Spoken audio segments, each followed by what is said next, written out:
பண்ணுங்கள், விரும்புங்கள், ஆசைப்படுங்கள். தேவன் அவருடைய திட்டத்துல உங்களையும் அவர் செயல்படுத்துவார். இப்படி சொன்னா புரியும். You can be a part in God's plan. தேவனுடைய அந்த பெரிய திட்டத்துல நீங்களும் ஒரு பங்காளியா இருக்கலாம்.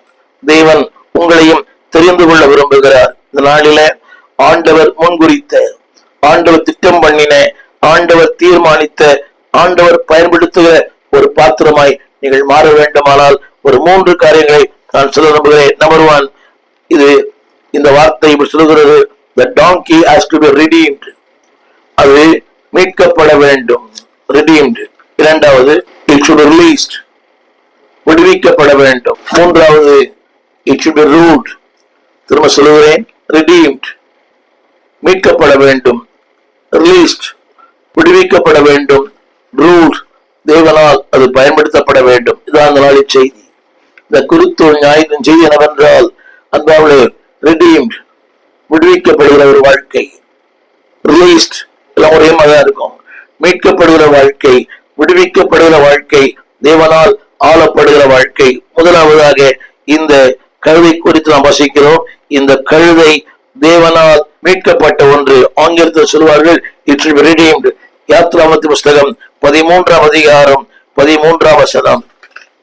யாத்ராகமம் 13:13 அந்த வார்த்தை சொல்கிறது, கழுதையின் தலையீற்றெல்லாம் ஒரு ஆட்டுக்குட்டியால் மீட்டுக் கொள்ளுவாயாக.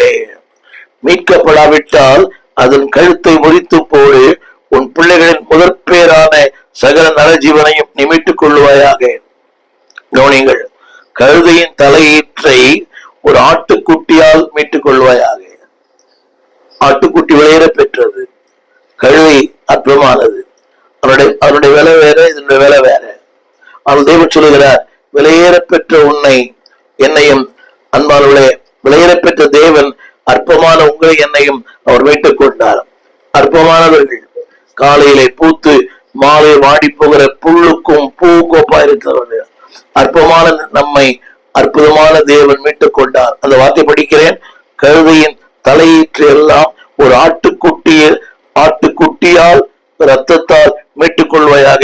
மீட்காவிட்டால் கழுத்தை முறித்து போடு. அர்த்தம் புரிய நினைக்கிறேன். நீங்கள் தேவனால் மீட்கப்படாவிட்டால், இந்த ஜனங்களை விரும்பவில்லை. கண் போன போக்கிலே, மனம் போன போக்கிலே, உலகம் சொல்கிற போக்கிலே இல்லை என்பாருடைய அந்த வார்த்தை சொல்லுகிறேன், படிக்க கேளுங்க. அதாவது அது மீட்டுக் கொள்ளப்பட வேண்டும். If not, அந்த வார்த்தை சொல்லுகிறது,